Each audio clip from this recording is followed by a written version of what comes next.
শব্দ প্ৰদূষণে জনজীৱন অতিষ্ঠ কৰাৰ পিছতে এবাৰ একেটা উদ্যোগৰ পৰা নিৰ্গত হোৱা কলা ধোঁৱাই আৱৰি ধৰিছে ডুমুনিচকী অঞ্চল।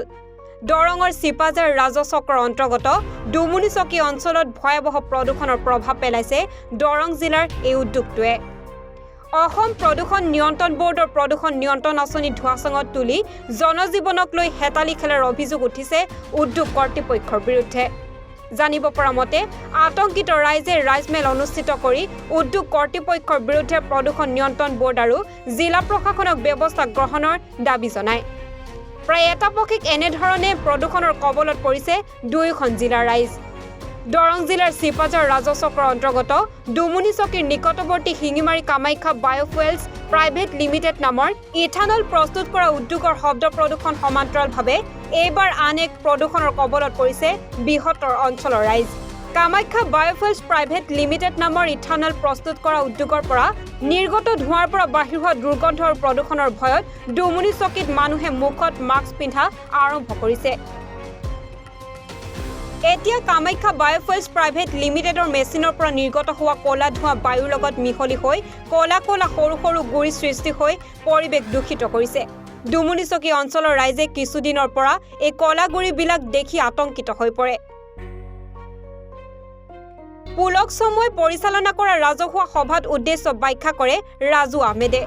প্ৰায় ৩ শতাধিক ৰাইজ উপস্থিত থকা সভাত অসম চৰকাৰ আৰু দৰং জিলা প্ৰশাসনক বায়ু প্ৰদূষণ ৰোধ কৰাত পদক্ষেপ ল'বলৈ আহ্বান জনায়।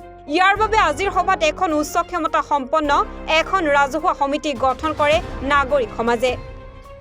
দৰং জিলাৰ চিপাজাৰ আঞ্চলিক ছাত্ৰ সন্থাৰ সভাপতি আৰু সাধাৰণ সম্পাদক উপস্থিত থকা সভাত প্ৰথম পদক্ষেপ হিচাপে দৰং জিলাৰ জিলায়ুক্ত, চিপাজাৰ ৰাজচক্ৰৰ চক্ৰ বিষয়া, চিপাজাৰ সমষ্টিৰ বিধায়ক, অসম চৰকাৰ প্ৰদূষণ নিয়ন্ত্ৰণ বৰ্ড আদিৰ লগতে বিভাগীয় মন্ত্ৰীক স্মাৰক পত্ৰ প্ৰদান কৰাৰ সিদ্ধান্ত লয়।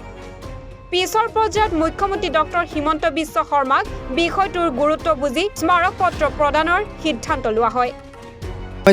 সমস্যাটো বহুত ডাঙৰ। আমাৰ সমস্যাটো হ'ল আমাৰ যিহেতু এইখিনি এক ঐতিহ্যমণ্ড শিক্ষাৰ কেন্দ্ৰবিন্দু ডুমুনিচকী, বহুতো স্কুল কলেজ আছে। প্ৰদূষণ ইমান ভয়াৱহ মাত্ৰা আমি নাজানিম, সেইটোৰ প্ৰদূষণ জোখা বস্তুটো কেনেকুৱা চিষ্টেম নাজানো। তথাপি এইটো জানো যে এইটো চৰকাৰে বা বিজ্ঞানসন্মতভাৱে যিটো চিষ্টেমত ইয়াত প্ৰদূষণত চলিব লাগে কোম্পেনীটো তাত চলা নাই, তাতকৈ 10 গুণমান বেছিকৈ তাৰ পৰা প্ৰদূষিত হৈ আছে, প্ৰদূষণ হৈ আছে। দ্বিতীয় কথাটো হ'ল আমিতো কোম্পেনীৰ বিৰুদ্ধাচৰণ নকৰোঁ, আমি নিবনুৱা সমস্যা সমাধান হওক, কিন্তু কথাটো হ'ল সেইবিলাকতো দূৰৰ কথা হোৱা নায়েই। কোনো স্থানীয় যুৱক যুৱতীয়ে তাত সংস্থাপন পোৱা নাই। এতিয়া আমাক তাৰ দ্বাৰা উপহাৰ হিচাপে দিছে প্ৰদূষণবিলাক। প্ৰদূষণ মানে ইয়াতো এটা প্ৰদূষণ নহয়, ইয়াত বিভিন্ন ধৰণৰ প্ৰদূষণ হৈছে। ইয়াৰ পৰা প্ৰথম শব্দ প্ৰদূষণ, বিকট শব্দ, হাৰ্টৰ পেচেণ্টবিলাকে থাকিব নোৱাৰে, ৰাতি মেডিকেল পৰ্যন্ত নিব লগা হৈছে। দ্বিতীয়তে শিশু বাচ্চাবিলাক কোনো কাৰণত শুব নোৱাৰে ৰাতি, এতিয়া কিছু সময়ৰ পৰা সেইটো শান্ত হৈছে। দ্বিতীয়, আজিকালি হৈছে আমাৰ এইখিনি ধাৰ্মিক স্থান, হিন্দু হওক মুছলমান হওক, ইয়াত ধুনীয়াকৈ থাকোঁ। ইয়াত মন্দিৰ মছজিদ বহুতো আছে, তাত আমাৰ ধৰ্মস্থলীলৈ ধাৰ্মিক স্থানত যাব নোৱাৰি, কাৰণ গোন্ধ, সেইটো মদৰ গোন্ধৰ দৰে গোন্ধ, সেইটো আমি দাবী জনাম সেই গোন্ধটো নাইকিয়া কৰিব লাগে। তাৰপিছত কলা ধোঁৱাৰ লগত কেমিকেল মিহলি হৈ আহে।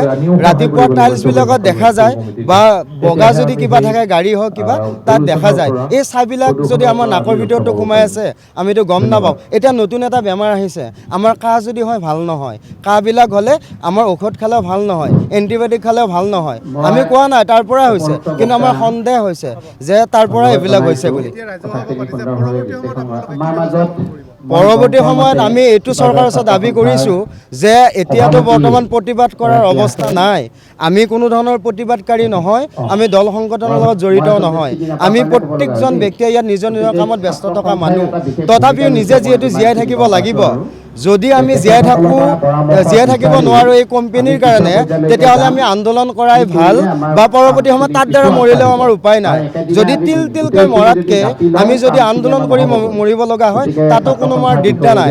আমি দাবী জনাইছোঁ আমাৰ অসম চৰকাৰৰ ডক্টৰ হিমন্ত বিশ্ব শৰ্মা ডাঙৰীয়াক, আমি চাওক কোম্পেনীটো থাকক, কিন্তু আপুনি গাইডলাইন মতে কোম্পেনীটো চলাবলৈ দিয়ক। পুঁজিপতিৰ স্বাৰ্থত আমাৰ দৰে এই গাঁৱলীয়া মানুহবিলাকক আপুনি হাৰাশাস্তি কৰিব, এইটো আমি মানিব নোৱাৰিম। আমি গণতান্ত্ৰিক প্ৰক্ৰিয়াৰে আন্দোলন কৰিম, এইটো সত্য কথা। আপুনি চাওক, অনুৰোধ জনাইছোঁ, আপুনি কৰ্মদক্ষতা ব্যক্তি, আপুনি এই বিষয়ত চাব। ইথানল কোম্পানী এটা আমাৰ ইয়াতে আহিছে, আমাক গৌৰৱ আছিল, আমি গৌৰৱ অনুভৱ কৰিছিলোঁ। কিন্তু এই ইথানল কোম্পানীটোৰ পৰা এনেকুৱা সমস্যা এটা আহিল আমাজটো অহাৰ লগে লগে আমি ভয় খাই গ'লোঁ। আমি ভাবিলোঁ কি হৈছে এতিয়া, আমাজ যিটো আহিল আমি কোনো গম পোৱা নাছিলোঁ আমাজটোৰ বিষয়ে। তাৰপিছত সেইটো সোধাওঁতে ক'লে গোটেই ইথানল কোম্পানীৰ পৰা এটা আমাজ আহিছে। তাৰপিছত তাৰ ছাইডৰ পৰা সম্পূৰ্ণভাৱে কিবিলাক আহিছে, চৰাই চিৰিকটি উৰি আহি আমাৰ ঘৰৰ ওপৰৰ পৰা গুচি গৈছে। তাৰ শেহতীয়া পৰিৱেশৰ পিছত লগে লগে আমি এটা কথা কওঁ, তাৰপিছত শব্দৰ পিছতে আহিছে আমাৰ এটা বাছ, এনেকুৱা এটা গোন্ধ, একদম অসম্ভৱ গোন্ধৰ আগে আগে আহিছে আপোনাৰ আমাৰ লগত আহিছে সৰু সৰু বিন্দু, ক'লা ক'লা বিন্দু ছাই। এই ছাই আমাৰ বিভিন্ন জেগাত পৰিছে, পৰি আমাৰ সমস্যাত পৰিছে, আমাৰ খেতি পথাৰত পৰিছে, আমাৰ বিভিন্ন ধৰণৰ মন্দিৰ মছজিদৰ প্ৰাংগণত মানে ঢেৰ পৰিছে। তাৰপিছত আমি ভাবিলোঁ এই কথা নহয়, আমাৰ সৰু সৰু ল'ৰা ছোৱালীৰ ভৱিষ্যত প্ৰজন্মৰ কাৰণে সমস্যা হৈ যাব।